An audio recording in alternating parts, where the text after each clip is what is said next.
Quarta rodada de negociações entre Rússia e Ucrânia tem pausa técnica e deve ser retomada amanhã. Rússia diz que míssil ucraniano matou 20 pessoas em Donetsk, mas Ucrânia nega. E você vai ver também. Líder da República Russa da Chechênia afirma que está na Ucrânia ao lado das forças de Moscou. Estados Unidos dizem que Rússia pediu ajuda militar à China. Pequim reage à informação. E ainda o que foi destaque no esporte no fim de semana. Governo lança Plano Nacional de Fertilizantes. A intenção é dar mais independência ao Brasil na importação de insumos.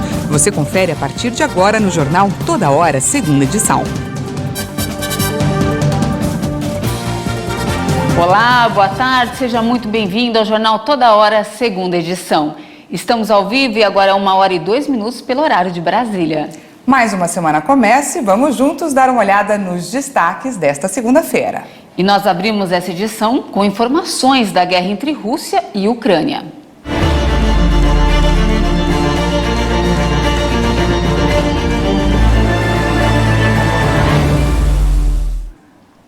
A invasão da Rússia à Ucrânia entra em mais uma semana, com expectativa de um possível progresso para os próximos dias. Uma quarta rodada de negociações entre as delegações dos dois países acaba de ser interrompida. Segundo o anúncio de um negociador ucraniano, uma pausa técnica é definida e uma nova rodada está prevista para amanhã, terça-feira.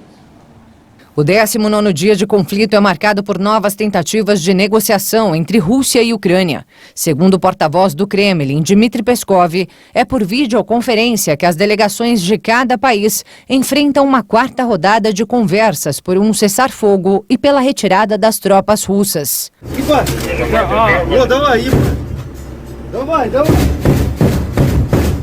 Outro assunto em pauta é sobre as garantias de segurança para a Ucrânia. Mas, em contrapartida, em diversas cidades ucranianas, as ofensivas prosseguem. Em Kiev, várias explosões foram relatadas nesta manhã. A segunda-feira também é marcada por mais uma tentativa de retirar civis em segurança através da formação, desta vez, de 10 corredores humanitários em cidades próximas à capital e na região leste de Luhansk. Mariupol é tida como uma das regiões mais afetadas pelo avanço das forças russas e já sofre com falta de recursos básicos para a população, como alimentos, água, energia e gás. O chefe das Relações Exteriores da União Europeia, Josep Borrell, falou sobre a situação alarmante da cidade portuária do Mar Negro e disse que mais de 2.400 pessoas morreram desde o início do conflito, no dia 24 de fevereiro. Segundo o alerta do Comitê Internacional da Cruz Vermelha, é necessário que se encontre uma solução urgente para evitar o pior cenário para os civis que estão presos na cidade, que as partes concordem com um cessar-fogo a fim de garantir uma passagem segura para os civis. A Rússia está tentando cercar toda a região para sufocar as tropas ucranianas e assim conquistar de vez o controle de Mariupol.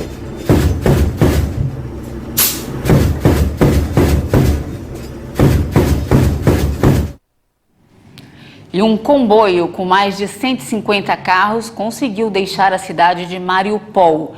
De acordo com autoridades locais, esta é a primeira tentativa bem-sucedida de retirada por corredor humanitário nesta região. Segundo a Organização das Nações Unidas, o número de refugiados vindos da Ucrânia desde o dia 24 de fevereiro subiu para mais de 2.800.000. Um prédio no distrito de Obolon foi bombardeado nesta segunda-feira. E em Donetsk, região de separatistas pró-Rússia, 20 pessoas morreram em um outro ataque. Equipes de emergência informaram que um bombardeio contra um prédio residencial em Kiev deixou pelo menos um morto e mais de 10 feridos no momento em que tropas russas se aproximam da capital ucraniana. Socorristas informaram que o prédio fica no distrito de Obolon e que o incêndio foi controlado por bombeiros depois de disparos de artilharia durante a madrugada. 3 pessoas foram hospitalizadas e outras 9 foram tratadas por ferimentos leves no local. No leste do país, os separatistas pró-Rússia de Donetsk afirmaram que um ataque ucraniano deixou pelo menos 20 mortos na cidade industrial. Pelo aplicativo de mensagens Telegram, a Defesa Territorial de Donetsk publicou fotos que mostram corpos ensanguentados entre escombros. A mensagem afirma que um míssil foi interceptado e estilhaços atingiram as vítimas. Os separatistas que controlam a região disseram que uma criança está entre as vítimas e acusam a Ucrânia de crime de guerra. A Rússia não apresentou nenhuma evidência do ataque e os ucranianos negam as acusações. O líder da República Russa da Chechênia, um protegido do presidente Vladimir Putin, afirmou que está na Ucrânia, ao lado das forças de Moscou. Ramzan Kadyrov, presidente da República Russa da Chechênia e acusado de graves violações de direitos humanos, garantiu nesta segunda-feira estar na Ucrânia. O protegido do presidente Vladimir Putin disse que luta ao lado das forças de Moscou na ofensiva contra o país vizinho. Kadyrov publicou no Telegram um vídeo em que aparece de uniforme militar. Mais tarde, ele afirmou em mensagem que o vídeo foi gravado em Gostomel, base aérea localizada perto de Kiev, capital ucraniana, controlada pelas forças russas nos primeiros dias da ofensiva. Kadyrov, que governa a Chechênia com extrema violência, é próximo ao Kremlin e tem uma milícia paramilitar denominada Kadyrovitsi. E no final de semana, a imprensa americana afirmou que a Rússia pediu à China ajuda militar e econômica para a guerra na Ucrânia. Nesta segunda-feira, Pequim reagiu com indignação às informações. A Rússia pediu à China que fornecesse equipamento militar e apoio para a guerra na Ucrânia, assim como assistência econômica para ajudar a minimizar o impacto das fortes sanções impostas pelo Ocidente. A informação foi divulgada pelo New York Times, que citou fontes do governo sob anonimato poucas horas antes de uma advertência da Casa Branca a Pequim de que enfrentaria sérias consequências em caso de apoio a Moscou para evitar as restrições. A China reagiu com indignação, mas não as desmentiu especificamente. Os Estados Unidos têm espalhado sucessivas desinformações visando a China sobre a questão da Ucrânia com intenções maliciosas. A posição da China sobre a questão da Ucrânia tem sido clara e consistente. Pequim não condenou diretamente a invasão da Ucrânia por Moscou e culpou repetidamente a expansão para o leste da OTAN pelo agravamento das tensões entre Kiev e Moscou, uma das principais demandas do presidente russo Vladimir Putin. A China insistiu na semana passada que a amizade com a Rússia permanecia sólida como uma rocha e também expressou o desejo de atuar como mediador para acabar com a guerra na Ucrânia.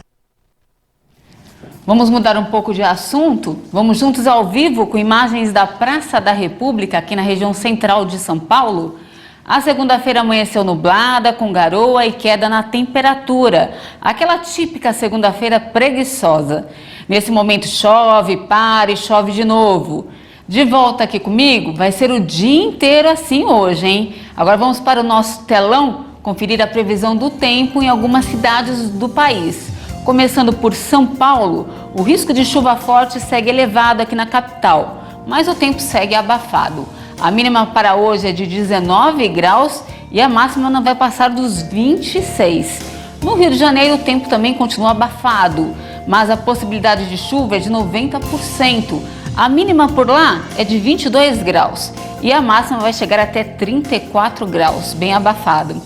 E para finalizar, em Belo Horizonte, Minas Gerais, a mínima será de 18 graus e a máxima de 29 graus, com grande possibilidade de chuva ao longo do dia. Então, fico alerta, guarda-chuva para todas essas regiões. E olha só, o Instituto Nacional de Meteorologia, o INMET, publicou um aviso de chuva em São Paulo, entre 20 e 30 milímetros por hora ou até 50 milímetros ao dia, com ventos intensos de até 60 quilômetros por hora. Também informou que, apesar disso, para hoje na capital paulista, é baixo o risco de corte de energia elétrica, queda de galhos de árvores, alagamentos e raios. Ainda bem, né? Mudando de assunto, vamos falar de economia? A taxa Selic pode aumentar nesta semana, mais um ponto percentual. Se a alta for confirmada, vai chegar ao maior nível desde fevereiro de 2017. O Comitê de Política Monetária do Banco Central define nesta quarta-feira o novo patamar dos juros básicos da economia brasileira. Para segurar a alta da inflação, a taxa Selic pode aumentar mais um ponto percentual. Com isso, passaria dos atuais 10,75% para 11,75%. Este seria o maior nível desde fevereiro de 2017. Caso as expectativas sejam confirmadas, vai ser o 9º aumento seguido. A recente escalada nos preços de commodities e previsões de alta da inflação de alimentos e energia podem impactar a decisão do Copom. O Índice Nacional de Preços ao Consumidor Amplo, que mede a inflação oficial do país, subiu 1,01% em fevereiro, acumulando alta de 10,54% em 12 meses. Após a invasão da Ucrânia pela Rússia e a alta dos preços internacionais do petróleo, os valores dos combustíveis subiram no Brasil na última semana. O aumento foi de cerca de 25% no preço do diesel em suas refinarias e 18% da gasolina. Em fevereiro, o presidente do Banco Central, Roberto Campos Neto, já tinha adiantado que o órgão vai usar todas as ferramentas para trazer a inflação para a meta. A trajetória de alta da taxa básica começou em março do ano passado, quando a Selic estava em 2% ao ano, o menor patamar da história. Para o fim deste ano, a projeção do mercado é que a taxa alcance 12,25% ao ano, mas já há analistas que apostam em 13,25%. A partir de hoje, o Instituto Nacional de Seguro Social retomou o serviço de agendamento presencial nas agências de todo o país. O serviço estava suspenso por causa da pandemia. O agendamento para atendimento presencial já pode ser feito pelo site, pelo aplicativo Meu INSS ou pelo telefone 135. Nos casos em que o cidadão não tem acesso à internet ou ao telefone, a reserva do horário pode ser feita diretamente nas agências. Consultas presenciais estavam suspensas por conta da pandemia. Caso prefira o atendimento eletrônico, o cidadão continua tendo à disposição cerca de 91 serviços que podem ser solicitados de forma digital, sem a necessidade de comparecer pessoalmente ao INSS. As agências também retomaram as orientações presenciais para retirar dúvidas dos usuários, sem a necessidade de reserva de horário. E agora uma boa notícia para os aposentados e pensionistas. O INSS já tem a programação de quando o 13º salário vai ser pago. Confira os detalhes. Os aposentados e pensionistas do INSS já podem saber quando vão receber o 13º salário. O governo federal divulgou o calendário para o pagamento do benefício. O pagamento, que aconteceu de forma antecipada em 2020 e 2021 por causa da pandemia, esse ano não vai ser pago com antecedência. De acordo com o decreto publicado pelo governo, o pagamento do abono vai ser feito em 2 parcelas, sendo a primeira entre agosto e setembro. Já a segunda parcela deve ser paga nos meses de novembro e dezembro. O valor cai na conta junto com o pagamento do mês e de acordo com o dígito final do número de identificação social, o NIS. Os primeiros a receber serão os segurados que recebem até um salário mínimo e depois começam a ser pagos os segurados que ganham acima de um salário. E o assunto agora é vacinação. O Brasil já aplicou mais de 402.573.000 doses de vacinas contra a Covid. Vamos ao nosso vacinômetro aqui no telão. Segundo o Ministério da Saúde, as secretarias estaduais de saúde, mais de 174.673.000 doses de vacina já foram aplicadas na primeira dose. Isso representa 81,88% da população, enquanto 157.662.000 brasileiros tomaram a segunda dose, o que equivale a 73,91% da população. E a dose de reforço, aquela dose adicional, já foi aplicada em 70.236.000 pessoas, 32,93% da população. No total, mais de 10.581.000 doses de vacina já foram aplicadas nas crianças que estão parcialmente imunizadas. E veja a seguir o que foi destaque no esporte no fim de semana e ainda o governo lança Plano Nacional de Fertilizantes para dar mais independência ao Brasil com relação à importação de insumos. Em instantes, nós voltamos já.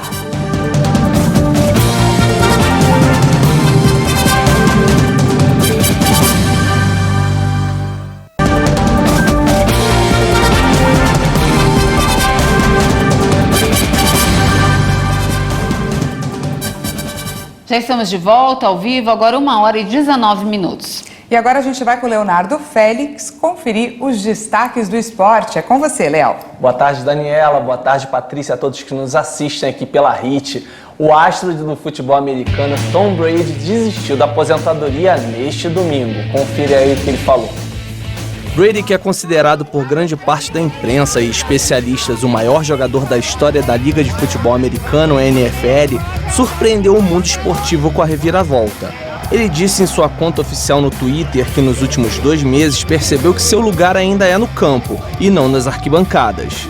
Esse momento chegará, mas não é agora. Eu amo meus companheiros de equipe e amo minha família que me apoia. Eles tornam tudo isso possível. Estou voltando para a minha 23ª temporada em Tampa. Nós temos negócios acabados, vamos lá.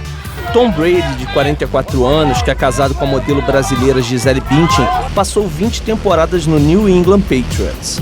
Lá conquistou 6 títulos do Super Bowl antes de se mudar para Tampa Bay e levar os Buccaneers a um título na temporada passada.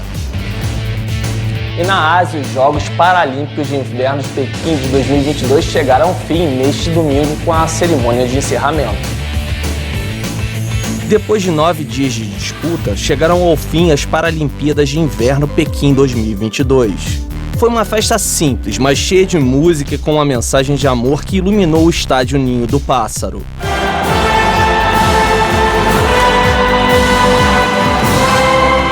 Atletas russos e bielorrussos foram impedidos de competir pelo Comitê Paralímpico Internacional na véspera dos Jogos, após ameaças de boicote de outras equipes devido à invasão da Ucrânia pela Rússia.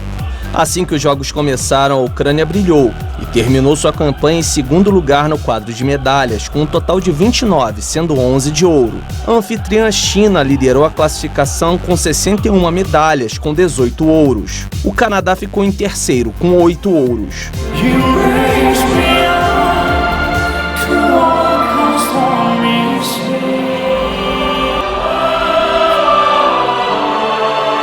Em seu discurso de encerramento, o presidente do Comitê Paralímpico Internacional, o brasileiro Andrew Parsons, disse que espera que o movimento paralímpico inspire os líderes mundiais a se unirem. Humankind hopes to live in a world where dialogue prevails. As diferenças aqui não nos dividiram, elas nos uniram por um futuro compartilhado. A humanidade espera viver em um mundo onde prevaleça o diálogo. Nosso movimento, o movimento paralímpico, espera que os líderes mundiais sejam inspirados por nossas ações.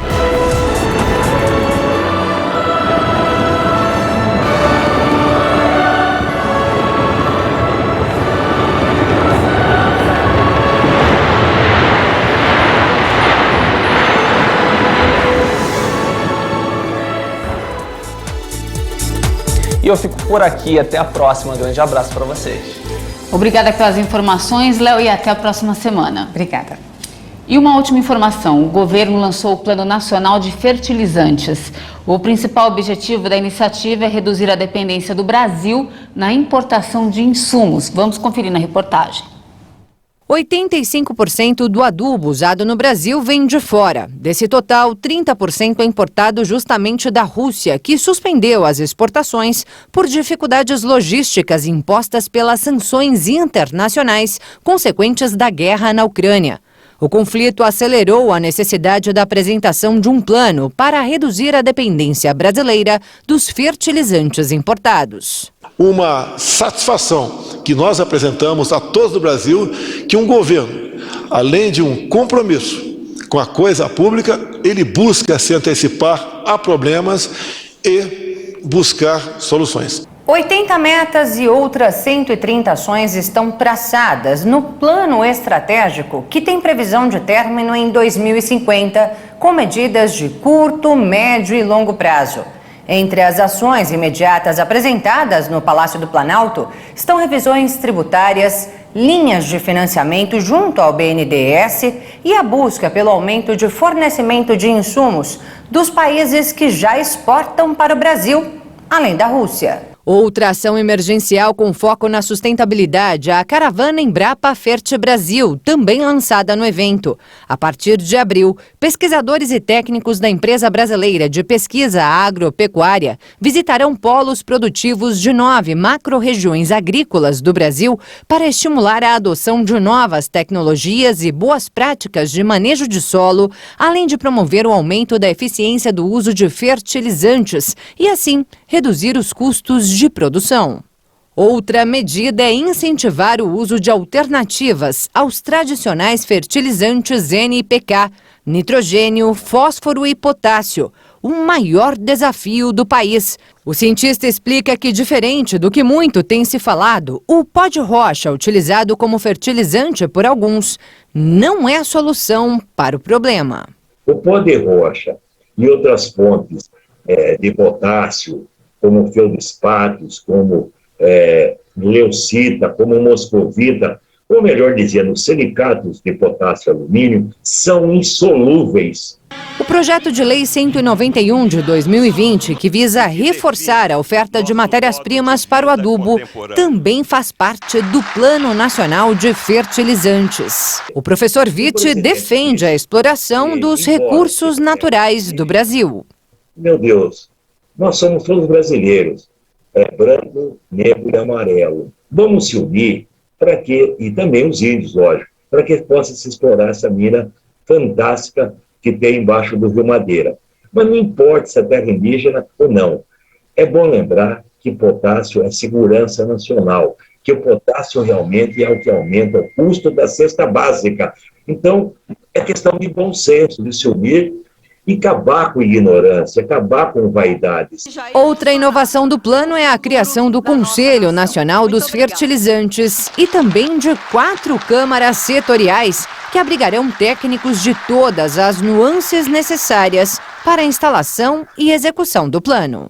Não estamos buscando autossuficiência, mas sim a capacidade de superar desafios e manter nossa maior riqueza, o agronegócio brasileiro, que é pujante, competitivo e faz a segurança alimentar do nosso país e do mundo.